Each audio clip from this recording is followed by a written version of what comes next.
fearless.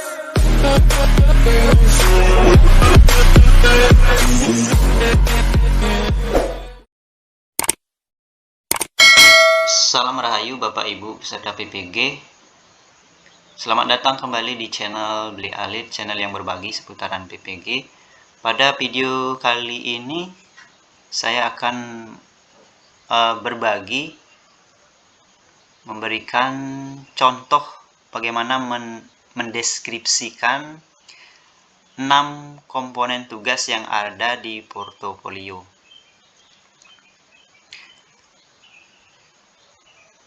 Nah, baik, di sini ada sudah 6 komponen yang diminta. Yang pertama yaitu penelitian dan publikasi.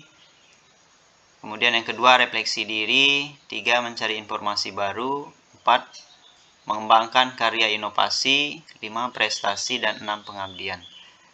Nah, dari 6 komponen ini 1, 2, 3, dan 4 ini wajib diisi, dipenuhi. 5 dan 6 ini tidak wajib, namun kalau saya tetap ini diisi untuk memenuhi kekurangan yang ada di 1-4 komponen ini. Ya, artinya kekurangan skor ya, kurangan skor yang didapat. Perlu juga Bapak Ibu ketahui, 6 komponen yang ada di portofolio ini dibatasi dengan 3 tahun terakhir ya. Jadi yang bisa Bapak Ibu gunakan untuk memenuhi tugas di sini itu selama 3 tahun terakhir yang Bapak Ibu dapatkan. Misalnya saya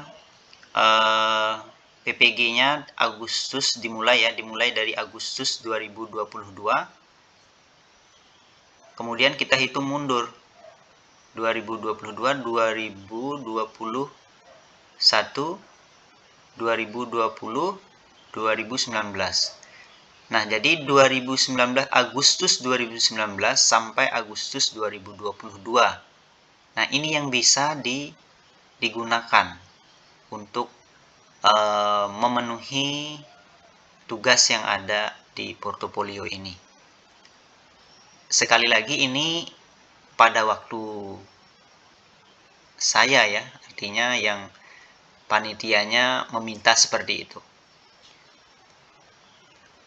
Nah, entah sistemnya nanti berubah atau seperti apa, nanti silahkan Bapak Ibu cari informasinya.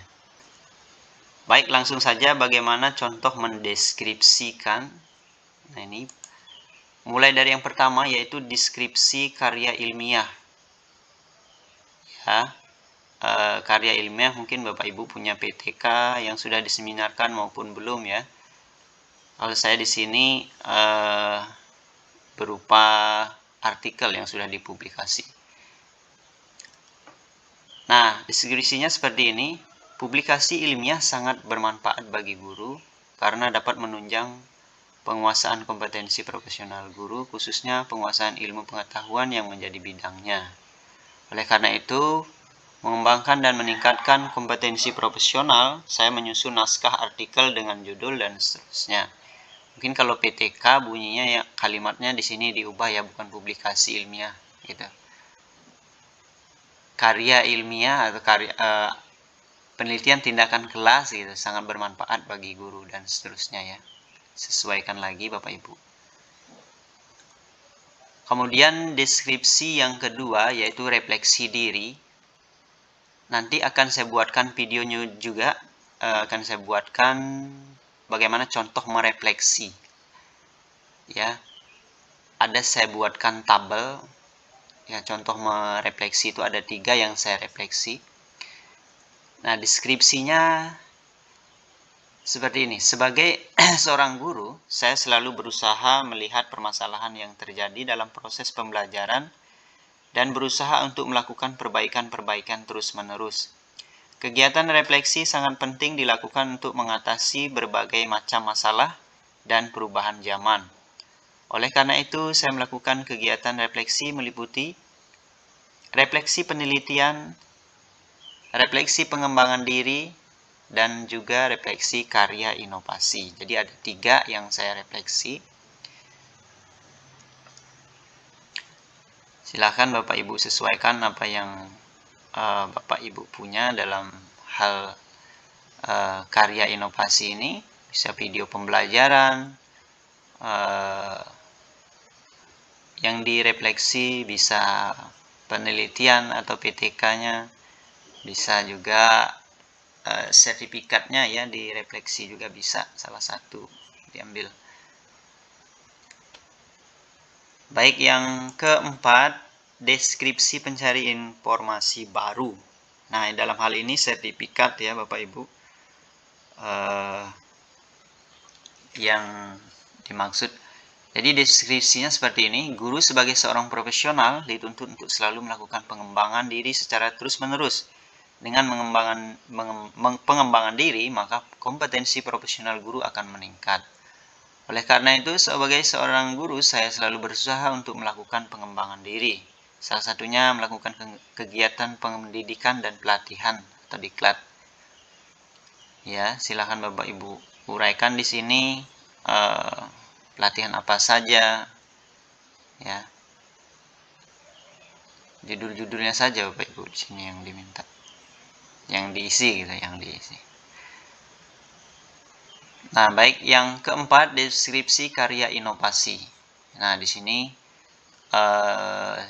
karya inovasi yang saya buat di sini video pembelajaran, kemudian LKPD dan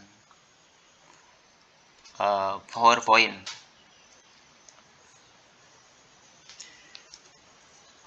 Deskripsinya seperti ini: di era digital saat ini, guru wajib membuat berbagai macam inovasi untuk mengikuti perubahan zaman. Seorang guru dituntut untuk selalu berinovasi agar bisa menghadapi kesulitan-kesulitan pembelajaran yang terjadi, dan seterusnya. Jadi Bapak Ibu bisa sesuaikan lagi.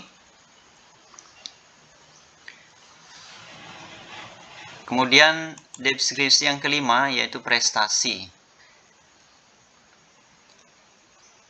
Seorang guru harus memberi motivasi kepada siswa untuk selalu berprestasi dan berlomba-lomba dalam kebaikan. Guru juga wajib memberi contoh bagaimana menjadi seorang yang berprestasi. Oleh karena itu, sebagai seorang guru, saya juga mengikuti kompetisi yang berhubungan dengan pendidikan agama. Sebagai bukti berikut saya lampirkan sertifikat prestasi saya. Jadi ini hanya deskripsinya saja. Selain deskripsinya memang dilampirkan semua ya, bukti-buktinya. Seperti video pembelajaran itu link YouTube-nya dilampirkan nanti. Ada tersedia tempatnya. Kemudian sertifikat itu juga dilampirkan. Semua dilampirkan. Nah, deskripsi prestasi ini lomba ya, berupa lomba. Jadi kita pernah mengikuti lomba dan ada ada sertifikatnya. Nah, itu bisa digunakan di sini. Kalau saya sendiri itu prestasi yang saya dapat, saya pernah mengikuti lomba ceramah atau Dharma Wacana kalau saya bilang, atau Pandehen kalau di sini. Dan seterusnya, deskripsi komponen yang terakhir yaitu deskripsi pengabdian. Jadi pengabdian pada masyarakat di sini ya. Saya di sini contoh deskripsinya Bapak Ibu.